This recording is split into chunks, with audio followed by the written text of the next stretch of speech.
मैं हूं आंचल सिंह और आप देख रहे हैं इंडिया न्यूज। कश्मीर में लगातार हिंदुओं को टारगेट किया जा रहा है, चुन चुन कर उन्हें मारा जा रहा है।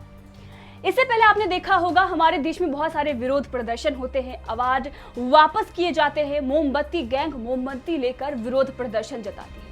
लेकिन ये सब किसके लिए होता है? उन लोगों के लिए होता है जो देश विरोधी गतिविधियों में शामिल होते हैं, जो देश तोड़ने की बात करते हैं, वो लोग जो घुसपैठियां हैं इस देश में। उन लोगों के लिए होता है जो इस देश के हैं ही नहीं, बाहर हैं और उन्हें लाने के लिए। जी हाँ, सीए के खिलाफ विरोध प्रदर्शन होता है, धरने पर लोग बैठते हैं, एनआरसी जो लागू ही नहीं हुआ, घुसपैठियों के समर्थन में विरोध प्रदर्शन होता है, उनके लिए आवाज उठाई जाती है। लेकिन जो कश्मीर में हो रहा है हिंदुओं के साथ, उसके लिए कोई नहीं है, ना कोई आवाज उठा रहा है, ना ही कोई विरोध प्रदर्शन हो रहे हैं, ना ही कोई मोमबत्ती गैंग मोमबत्ती लेकर सड़कों पर निकल रहा है, और ना ही इंटेलेक्चुअल हमारे देश के अवार्ड वापस कर रहे हैं, ना ही बॉलीवुड गैंग कोई तख्ती लेकर सामने आ रहा है कि जो नरसंहार हो रहा है वो ना हो। केंद्र सरकार से ही सवाल पूछा जाएगा, क्योंकि सत्ता में मोदी सरकार है जिसको जनता ने 300 प्लस सीटें दी हैं ताकि जो हमारे देश में आतंकवादी हैं उन्हें मारा जा सके, और जनता का पूरा समर्थन है। इससे पहले जो भी फैसला सरकार ने लिया, जनता ने भरपूर समर्थन दिया, दूसरी बार फिर से उनकी सरकार बनाई, इसीलिए ताकि जो प्रहार आतंकवाद पर मोदी सरकार ने किया है वैसा ही चलता रहे। लेकिन जो कश्मीर में अब हो रहा है, सवाल मोदी सरकार से इसलिए पूछे जा रहे हैं क्योंकि सरकार यहां पर नाकाम दिखाई दे रही है और आतंकियों के जो मंसूबे हैं वो बढ़ते ही जा रहे हैं। क्या इसी दिन के लिए सरकार को सत्ता में बिठाया गया था कि जो भी हमारे हिंदू हैं कश्मीर में उनको प्रताड़ित किया जा सके? 1990 जनवरी में जो कुछ भी हुआ, बीजेपी उसका राग हमेशा अलापती है। लेकिन अब जो कश्मीर में हो रहा है, जो आतंकवादी लगातार घटनाओं को अंजाम दे रहे हैं, चुन चुन कर जहां हिंदुओं को मारा जा रहा है, जहां पर टारगेट किलिंग हो रही है, अब इस पर बीजेपी क्यों नहीं कोई सख्त एक्शन लेती है? मोदी सरकार जब सत्ता में आई तो लोगों ने यह देखा कि किस तरीके से मोदी सरकार फैसले लेती है, चाहे वो धारा 370 हो या फिर पाकिस्तान पर सर्जिकल स्ट्राइक हो। बीजेपी ने लोगों को यह भरोसा दिलाया कि वो लगातार आतंकवाद पर प्रहार करती रहेगी। खाड़ी में जितने भी आतंकवादी थे उनको चुन चुन कर मारा गया। यासीन मलिक जैसे जो आतंकवादी हैं जिन्हें कभी रेड कारपेट पर बुलाया गया था, उन पर भी लगाम लगी और कोर्ट ने उन्हें उम्र कैद की सजा दी। ये जो कुछ भी हुआ मोदी सरकार में ही हुआ, इसीलिए उम्मीद जो है वो सरकार, जो भी सरकार अभी तक आई है उसमें मोदी सरकार से ही है। क्योंकि इससे पहले हमने देखा कि ताज होटल में बम धमाका होता है और जनता ये आस लगाकर बैठती है कि इस पर कोई बड़ी कार्रवाई होगी, लेकिन उन्हें क्या मिलता है? सरकार की नाकामी। सरकार हाथ पर हाथ रखकर बैठी रहती है और इसीलिए जब सत्ता परिवर्तन होता है तो मोदी सरकार जो फैसले आतंकवाद के खिलाफ लेती है उस पर जनता उन्हें समर्थन देती है। धारा 370 जब हटी, जनता ने खूब समर्थन दिया। यासीन मलिक पर जब फैसला आया तो जनता ने यह मांग की कि उसे फांसी होनी चाहिए, क्योंकि हमारे एयरफोर्स के जो अधिकारी हैं उनके सीने में जो गोलियां लगी थी उसका बदला चाहिए था जनता को। आज भी जो हमारे जवान शहीद हो रहे हैं उसका बदला जनता को चाहिए। यहां तक राहुल भट्ट जो अभी पिछले दिनों ही आतंकवादियों के शिकार हो गए, उनके पिता ने पीएम मोदी से पाकिस्तान पर सर्जिकल स्ट्राइक करने की मांग कर दी है। अगर सरकार कर नहीं सकती तो बड़े बड़े वादे क्यों करती है? सरकार अगर नाकाम है तो फिर क्यों यह दावा करती है कि वो आतंकवाद पर प्रहार कर रही है? क्या हिंदुओं की कोई कीमत नहीं है उनके जान की? क्या हिंदुओं को ऐसे मरने के लिए छोड़ दिया जाए?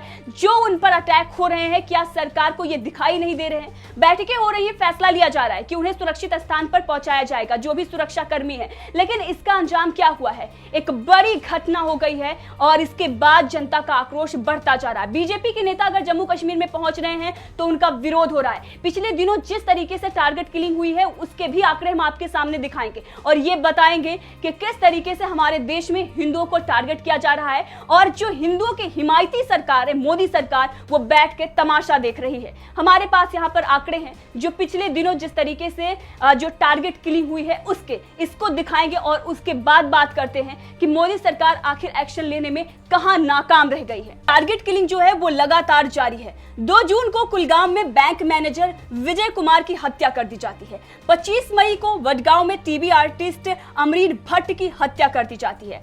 24 मई को श्रीनगर में कांस्टेबल सैफुल्लाह कादरी की हत्या कर दी जाती है। 23 मई को पुलवामा में पुलिसकर्मी रियाज अहमद ठाकुर की हत्या कर दी जाती है। 22 मई को बडगांव में राहुल भट्ट की हत्या कर दी जाती है। 13 अप्रैल को कुलगांव में कश्मीरी हिंदू सतीश सिंह की हत्या कर दी जाती है।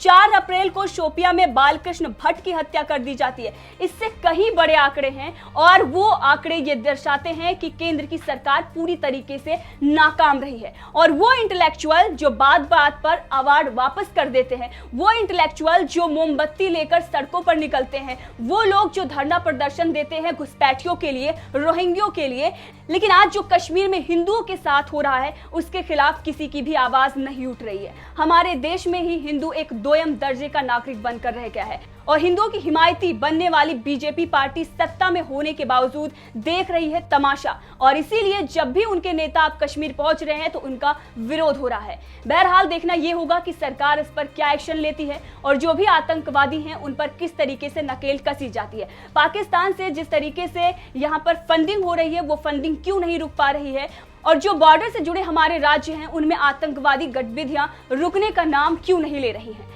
पंजाब में अगर कुछ भी हो रहा है तो उस पर बीजेपी ये कह रही है कि वहां की जो भगवंत मान सरकार है वो जिम्मेदार है। तो कश्मीर में जो हो रहा है तो जिम्मेदारी आपको भी लेनी होगी। केंद्र सरकार ही इसकी जिम्मेदार है।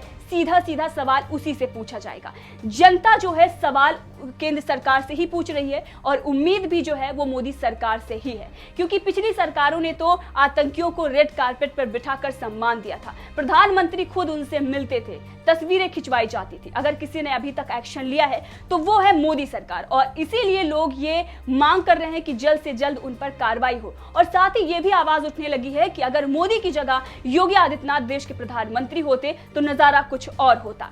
जो भी आतंकवादी इस तरीके की घटना को अंजाम दे रहे हैं वो यहाँ पर नहीं होते और पाकिस्तान के अंदर घुसकर कार्रवाई योगी आदित्यनाथ करते। बहरहाल इस खबर पर आपका क्या कहना है और जिस तरीके से जनता आक्रोशित है इस पर क्या आप सोचते हैं, कमेंट करके जरूर बताएं। और यह भी बताएं कि क्या मोदी सरकार से आपको उम्मीद है, क्या वो कुछ कर सकती है या वो पूरी तरीके से फेल हो गई है, और अगर मोदी की जगह योगी होते तो नजारा क्या होता।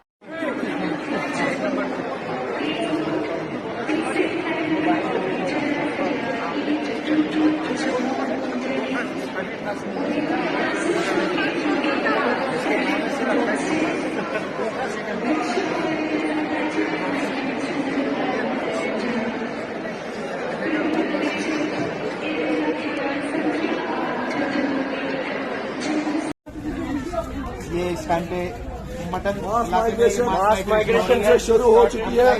हमारे एम्प्लॉय ने अपना सामान उठा के निकलने जा रहे हैं। अभी